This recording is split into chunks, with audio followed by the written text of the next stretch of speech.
난민들하고 같이 커피로 인한 탄소 배출 문제를 해결하고 있는 브랜드 네일의 커피 운영사 이퀄테이블 대표 문준석이고요. 저희는 올해 서비스를 런칭하고 주로 이제 기업에 탄소 저감 커피 제공하고 탄소 저감 데이터 같이 제공하는 일을 하고 있고, B2C로도 일반 소비자분들께도 탄소 저감 커피를 온오프라인으로 제공하고 있습니다.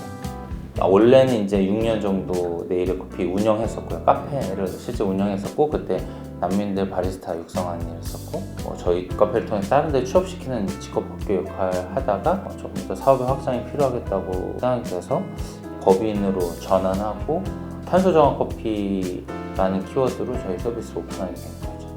저는 원래 그 봉사활동을 국내에 거주한 난민들이 한국에서 태어난 아이들하고 같이 이제 적응을 좀 돕는 봉사활동을 했었고요. 미술 활동도 하고 놀이공원도 가고 맛집도 가고 여러 가지 문화 활동을 하면서 한국 문화를 최대한 많이 접할 수 있는 계기를 만들었던 걸 했었는데, 그 친구들이 제가 볼 때 매력적인 부분이 많았거든요.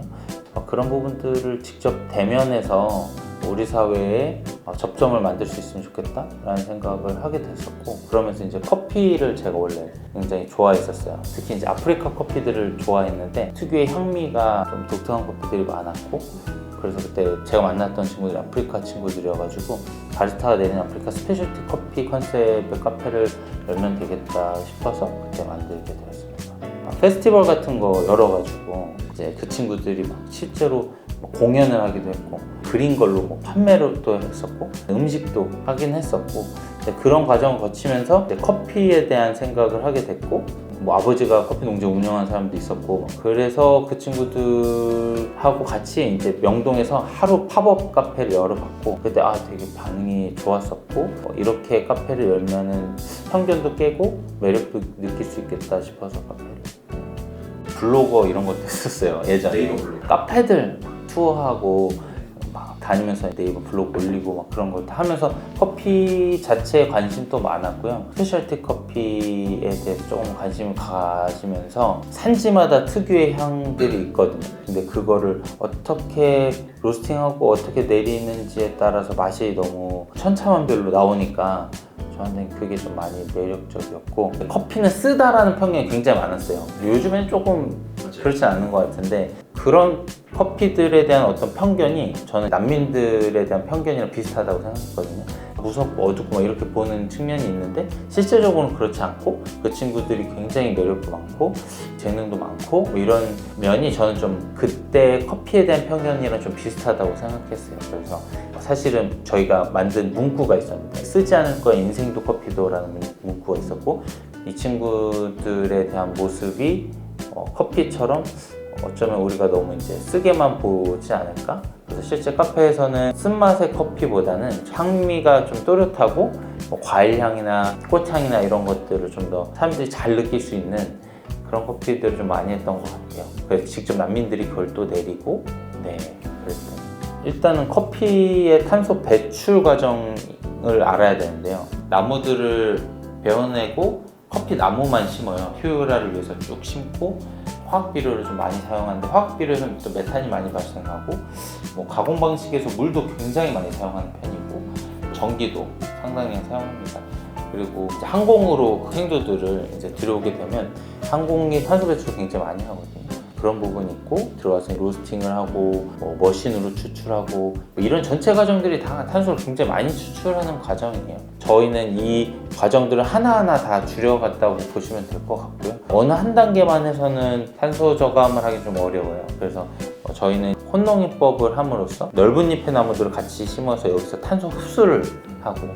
화학비료보다는 유기비료를 사용해서 메탄 발생을 줄이고, 물을 적게 사용하는 가공 방식, 그리고 농장에 사용하는 건 다 재생에너지로 사용하고, 이동하는 거는 항공이 아니라 컨테이너로 꽉 채워서 이동할 수 있는 방식으로 선박으로 운송하고, 가스 로스팅 보통 많이 하는데 가스 사용하지 않고 이제 100% 재생에너지로 사용하고, 이후에 친환경 패키징이라든지 폐기물에서 나오는 생두마대라든지 커피 찌꺼기 이런 것들도 이제 업사이클링하는 전체 과정을 다 이제 탄소 저감하는 거라고 보시면 될 것 같아요. 슬로건까지는 아니고 저희는 기본적으로 잘하는 단계가 다르면 더 맛있는 커피가 된다는 거를 얘기하고 있어요. 사실 탄소 저감되는 그 과정이 커피가 더 맛있어지는 과정이기도 하거든요. 단적인 예는 아까 말씀드린 혼농요법 같은 경우에는 넓은 잎의 나무들을 같이 심어주는 게 실제적으로 커피의 퀄리티를 올려주는 그늘 재배 방식이 되기 때문에 탄소 저감하는 그 방식들이 커피를 더 맛있게 만드는 방식이라는 거를 저희는 좀 더 많이 얘기하고 있습니다. 올해 초에 이제 탄소 저감 커피에 대한 이야기를 했을 때 기업에서는 그게 뭐죠? 라는 얘기를 좀 많이 했던 것 같아요. 너무 생소하기도 했었고 커피가 그만큼 탄소 배출된다는 것도 대부분 잘 모르시고 그래서 정말 1년 동안 알도록 좀 많이 노력했던 것 같고요. 그래서 지난달에 저희가 많은 기업들하고 만날 일이 있었는데 대부분 다 탄소 저감 커피에 대해서 인지하시고 테스트해 보기를 원하시고 그러시더라고요. 그래서 1년도 안 됐는데 굉장히 많이 바뀌었다고 생각이 됐고 그리고 탄소 저감 커피라는 워딩 자체가 그렇게 맛있을 것 같지 않은 그런 느낌이 있는데 저희가 시음회를 좀 오래 많이 했었어요. 임직원들이 반응이 굉장히 좋아가지고 맛 때문에 좀 선택하시는 경우도 꽤 많았어요. 우리가 커피라고 한 단어로 얘기하지만 정말 무수한 농장이 있고 로스팅의 스펙트럼도 엄청 넓고 그걸 추출하는 방식도 다 다르고 가공하는 방식도 다 달라요.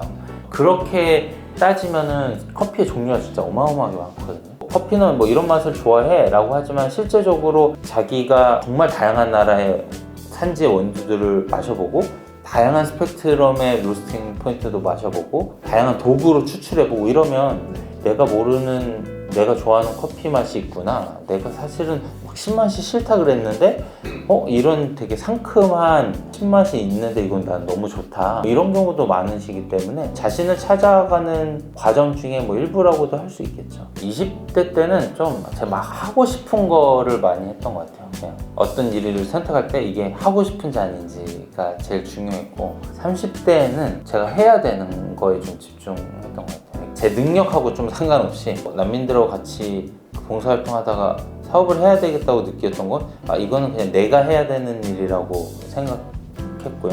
이제 40대니까 요즘에는 만들고 싶은 사업의 형태나 개인적인 모습이나 뭘 만들고 싶은지를 제가 정해놓고 그거에 따라 좀 움직이는 것 같긴 해요. 20대, 30대 이렇게 딱 잘라서 말할 수는 없지만 그렇게 좀 기준이 좀 바뀌는 것 같아요.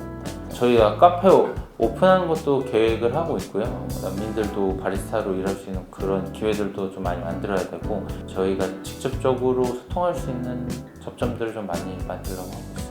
10년 뒤에는 저희 커피가 조금 당연한 커피가 돼 있지 않을까. 탄소 저감 커피라고 했을 때는 생소하기도 하고 많은 사람들이 그렇게 아직은 많이 접하지 못할 거라고 생각하는데 그때쯤 되면은 이제 환경 문제 인식도 굉장히 많이 하실 것 같고요. 왜냐면 축산업 못지않게 커피도 탄소 배출량이 많고 앞으로 이슈가 많이 될 수밖에 없을 것 같아요. 매일 마시기도 하고 사실 저희 커피가 좀 당연하게 마시는 커피가 되지 않을까.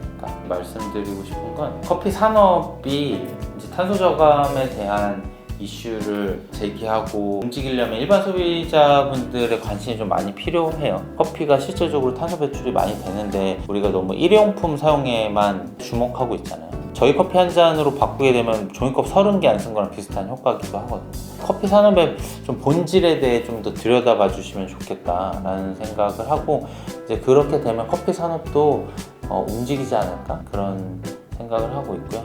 그리고 난민 문제에 대해서도 우리나라에 이제 난민들이 계속 유입되고 있고 우리나라는 난민을 인정하는 국가이기도 하고 같이 상생할 수 있는 방향으로 가야 되지 않을까. 난민에 대한 편견도 좀 있는데 실제로 만나보면 전혀 그렇지 않거든요. 그런 부분들도 같이 얘기해 보는 자리도 많이 생겼으면 좋겠습니다. 그런 단체들이 몇 군데가 있어요. 뭐 피난처, 난민인권센터, 어필, 난민 관련된 단체들이 실제 있고, 거기에서 활동하는 걸 좀 관심 가져주시면 좋지 않을까. 지금까지 이퀄테이블의 문준석이었습니다. 감사합니다. 감사합니다.